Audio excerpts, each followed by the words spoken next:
shit.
Oh shit.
Greetings from the archive! How goes it? How is everybody? Hello, hello! How are y'all doing tonight? Hope you're having a wonderful evening! One sec. Trying to make sure audio is all good real quick. I think, chat, I think this is the least scuffed entrance I've had in a while. I think this is the least scuffed a stream start has, actually ever been. Welcome on in, everybody. Congrats to Wonder for the first. Hello to Beanbag, to Jordan, to Wasteland Radio, to Aloe, to Astrazy, to Dragoness Haley, Jordan, Barbara Bite. Thank you for the subs, folks. Hello, Nadia Punk. Hi, Nat Pup. Hello, Emmett Possum. Queen Ramen, Lupin, thank you for that resub. Mockingbird, it's a pleasure to see you. Dusklight Navigator. Let's see, Queen Ramen, Omega Scales. Wonder again. Hello, One-Eyed Ghost Kid. Hello, Gracie Bacon. Lenvorin, it's a pleasure to see you. How have you been? Definitely Fused, thank you for the Curse of Scuff. Hello, Quinn. Hi, Lilith. Hello, Shalfa. What's everyone up to? Barbara Bite. Salutations, Kami as well. I'm doing quite well today. Chat's decided that I'm starting the stream off scuffed, but you know what? That's just how it goes sometimes. They are the determiners of my fate. I have no say in the matter. We are vibing. We are just getting started. I have big chat. I'm really excited for today, actually. Y'all, I'm really excited for today. because today was the 1.0 release for Fields of Mistria. Fields of Mistria being a long-awaited, cozy farming sim type game, and I am, I'll admit, quite the fan of the genre. I'm very excited to finally give this, game a look. I have played about like 90 minutes of it previously, but I wanted to save my proper reactions for, on stream hanging out with you all. And I'm really hyped. I'm really excited. 1.0 release was today, and it's really cool that this game is finally in a finished or polished state. With how many games tend to die in the early access grave, it's honestly really exciting to see this. Current hyperfixation game? Hell fucking yeah. Is being called a Tombi, lost my own account. I'm sorry to hear that. I can try to remember that, but it's definitely a little bit of a struggle with how many people come through. I'm sorry to hear that though, Tombi. Hello, Blobvis. How are you doing? Barper bite bite. But no, I'm doing good. It wasn't my most productive day ever, but honestly, I'm pretty happy with everything I got done today. I would say even if it was not my biggest win in the world, I was pretty productive today, and I'm pretty happy with it.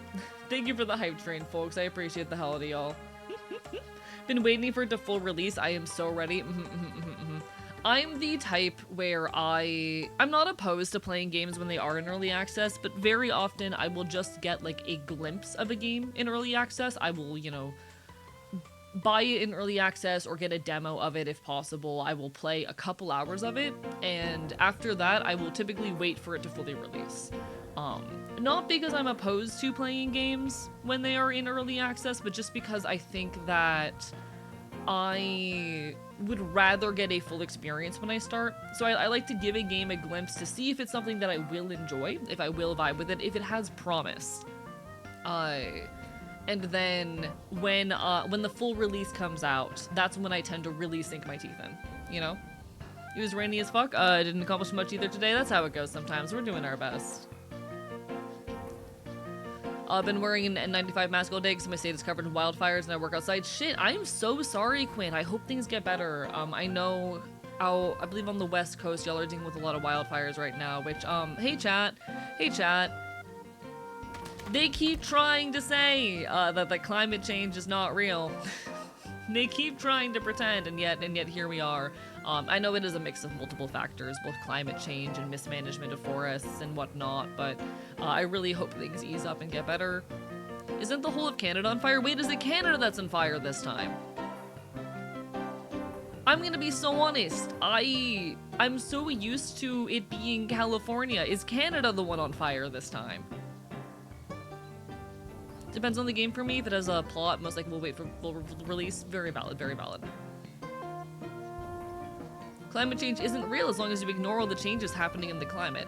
It's so odd to me because very often it is coming out of the mouths of people who, were alive in times when things were less severe. I can tell ya, shit wasn't this bad when I was a kid.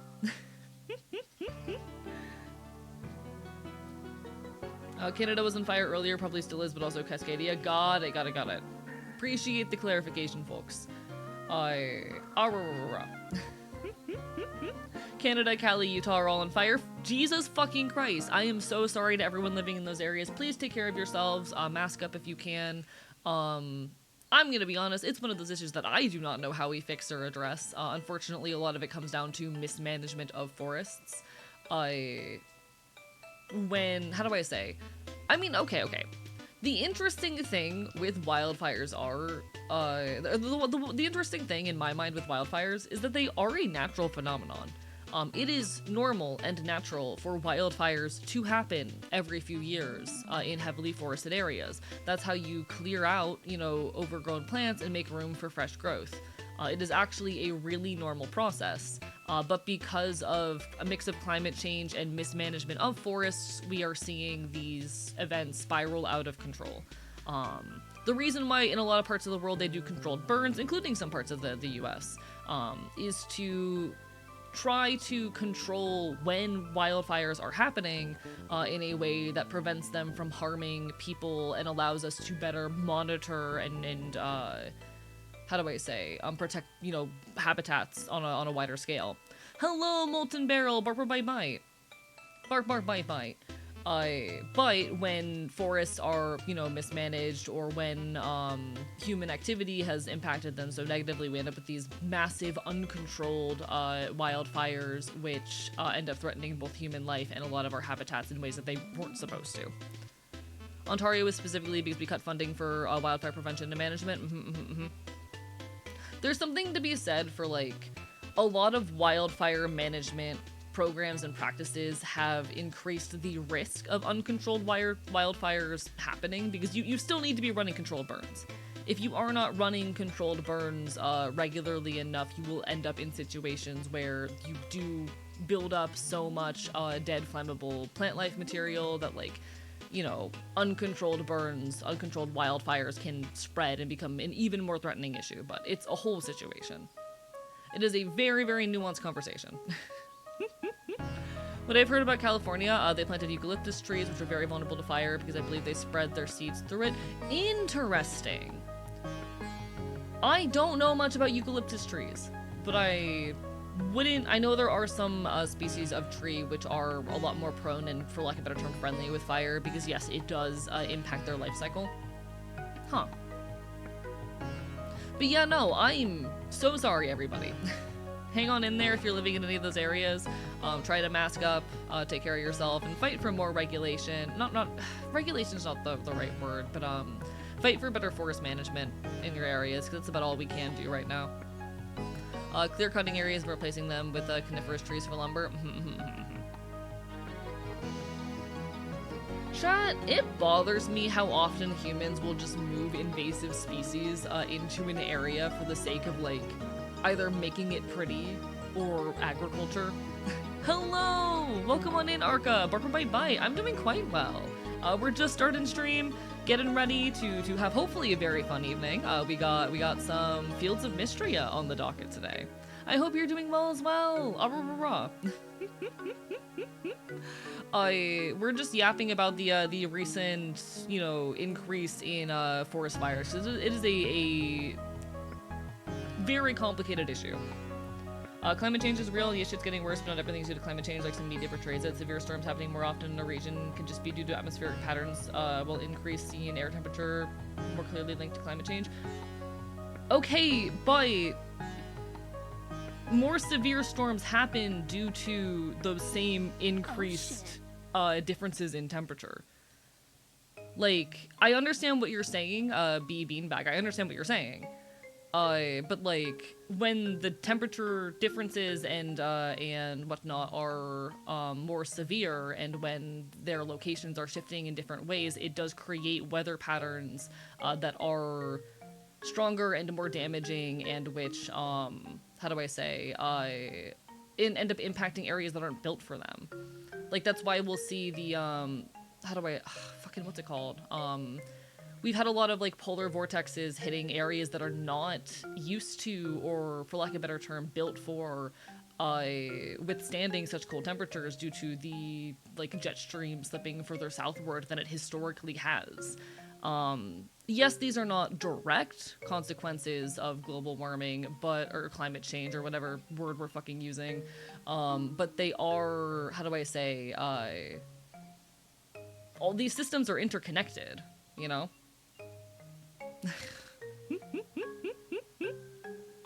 Feel for the animals that are having their ecosystems rapidly change. Very passionate about wildlife rehab. Ocean temperatures directly affect the weather patterns globally. Yeah, like it's nuanced. It's nuanced.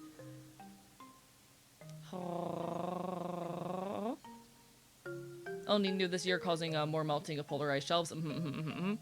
Like, these issues are intertwined, and there is nuance in the conversation, but, like, these systems impact each other constantly. I get what you're saying, but you, like, ultimately all of these systems are extremely intertwined, and there's a lot of complicated physics in it. And it's not my area of expertise, but this is what I've been told and learned from a lot of people who have more expertise than I do. Quietly stares at yearly droughts in the rainforest I live in. I have mobilized a large part of my work against AI. I feel proud. Hell fucking yeah, Beldecker. We love to see it. Chat, fuck generative AI. Not to mention all of the ships sitting in the Strait of Hormuz. Researchers are expecting a large spread of aquatic life into areas they normally don't grow. That's an interesting one. That's a very, very interesting one. I've not heard about this. I'm very curious on the specifics there.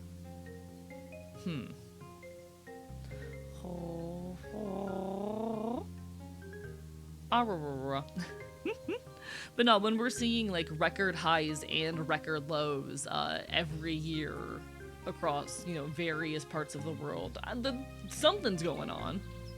Certainly something is fucking going on. The Great Salt Lakes is dried up. We don't have the cooling lake effect that encourages rain and snow in our valley. The entire state is a withered twig ready to go up in flames. These systems are all intertwined in very complicated ways. Hi, Zelda. Barper Bite Bite. You are cool. You are cool, Zelda. Did you know, chat, did you know that if you watch Archivist streams, you're cool? Did you know that if you watch my streams, you're cool? Did you know that that makes you cool? Did you know that if you watch me on twitch.tv, you immediately become cooler? Did you know that? Did you know that?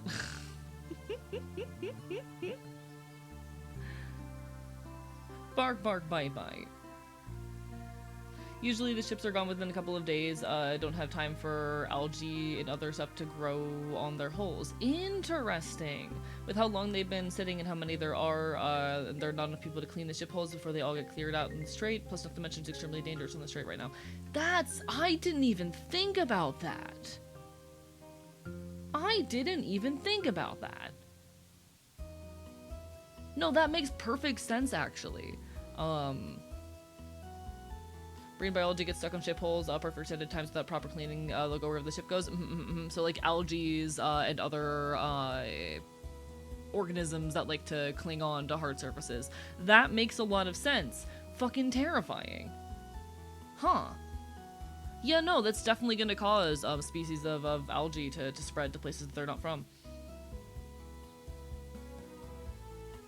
Scary. I suspect there might be some subjective bias to that statement. Nah, chat. Chat, if you watch Archivist on twitch.tv, you immediately become cooler. It's just true. It's just math. That's just how it works. Well, One Topic. Welcome on in. How are you doing today? Welcome on in as well to Arthen of Fire. Barper Bite Bite. How goes it? But chat, I walked into One Topic stream earlier today and happened to be there just in time to watch One Topic live, how do I say, game the YouTube algorithm. It was very funny. It was very funny. It was quite hilarious.